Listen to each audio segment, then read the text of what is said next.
Smokes. Ilya Topuria, the crazy son of a bitch, actually did it. The UFC is no stranger to sudden power shifts as champions rise and fall.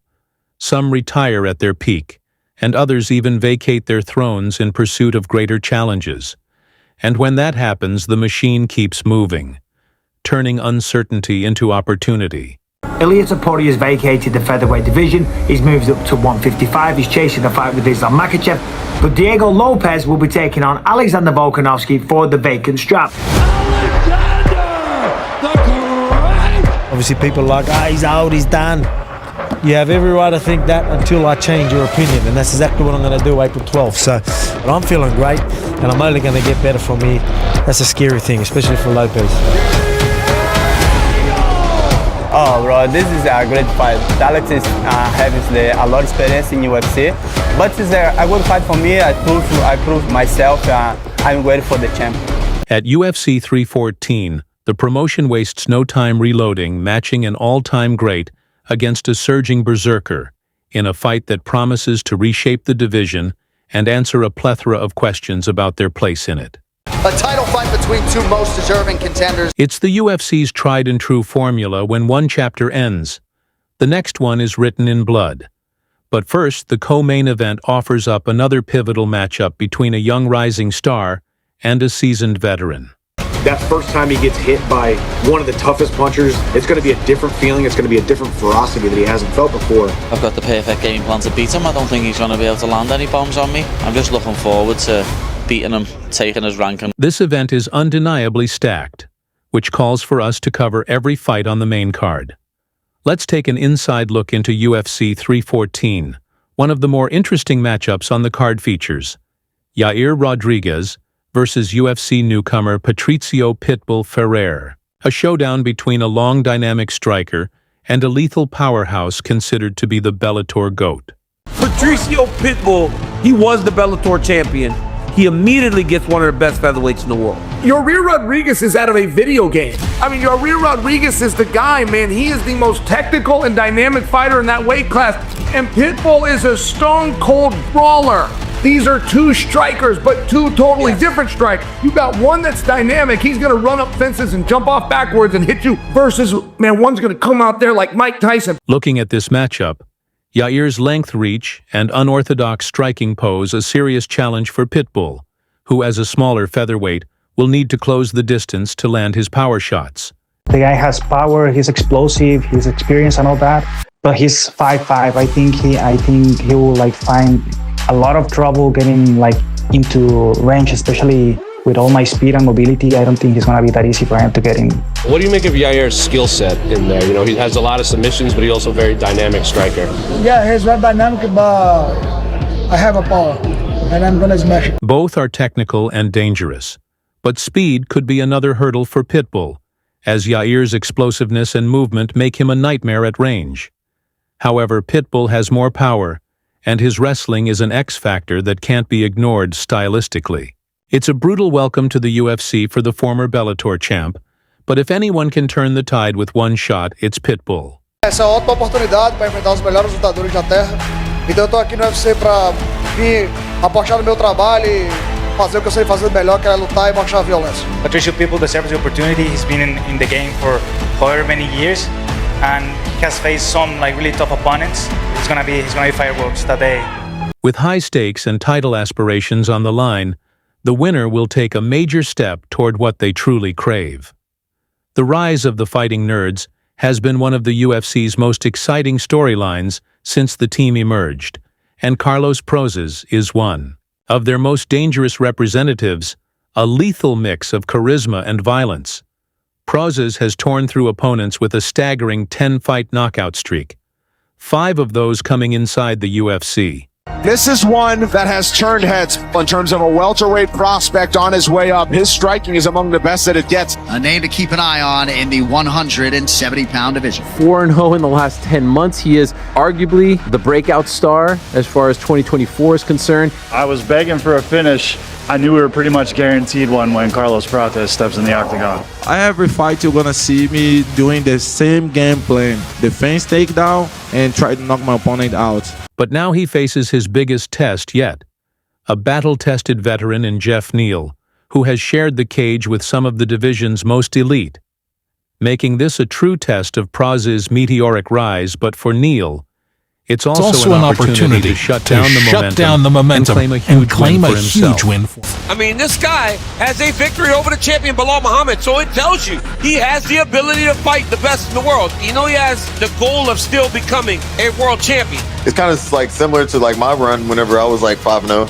He making his run, you know what I mean? And I'm here to stop that shit. He's a tough opponent, and we're gonna go out there. One thing's guaranteed: it's gonna be a war. You know what I mean? I don't see it getting past the first round, and I plan to get my hand raised. Somebody gonna get knockout, and I promise it's not gonna be myself. You know, it is what it is. Just business. I respect that guy, but 12 April, I gonna step on the cage and gonna knock him out. It's elite matchmaking at its finest, pure high-stakes action where power meets speed and youth clashes with experience. This fight could easily steal the show. This is an unbelievably well-matched-up fight. Fuck Bryce Mitchell! Fuck Bryce Mitchell! Fuck Bryce Mitchell! Hey! Fuck Bryce Mitchell! You can see Bryce Mitchell sitting there, absolutely seething. If there was no one there, and he could get away with it, and he had a gun, he would have blown his... What will make you feel satisfied when UFC 314 arrives in April? Fazer ele enxergar a terra redonda. I'm gonna make Bryce Mitchell see the earth is round. Next up is another fighting nerd on the rise, Gene Silva, a high-energy powerhouse who has been turning heads with his explosive style, versus the tactical, relentless grappler Bryce Mitchell, whose recent remarks have sparked a firestorm of hostility. I mean, pity's an ugly word, isn't it? But I feel sorry for Bryce because I feel like his world's very small and the ridicule's not going to help because it's only going to further embed him into his opinions. I don't think it's good for his health, and he's also taking punches and potentially going to take a big right hand in his next fight, so we need to keep a close eye on him. Both fighters wanted this matchup, and the UFC wasted no time making it happen. Gian Silva, what a personality, what a character, what a fighting style. 4-0 in the past 13 months, all of his wins via stoppage, calls out Bryce Mitchell, which is the fight to call out, because all the heat.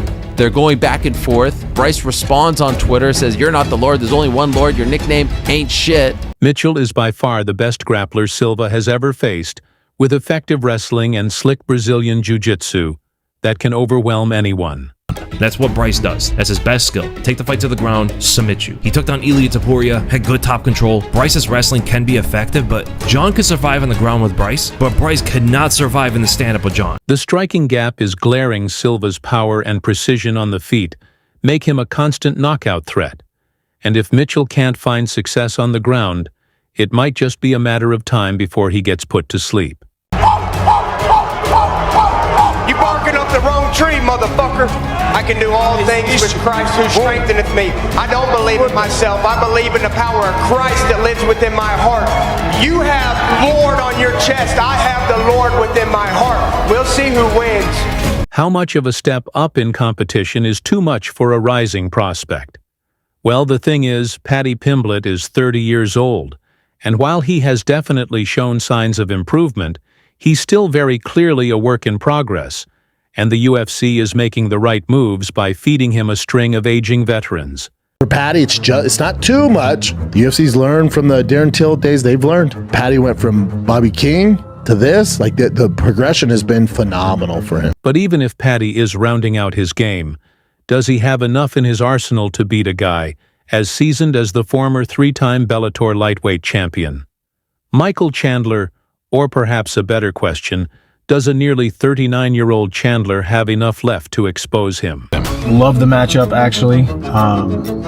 I respect Paddy. I think Paddy's a skilled fighter. I think he's still got a bright future, but I think he's going to run into a buzzsaw named Michael Chandler on April 12th. Because in his prime, it wouldn't be outrageous to pick Chandler to win this one.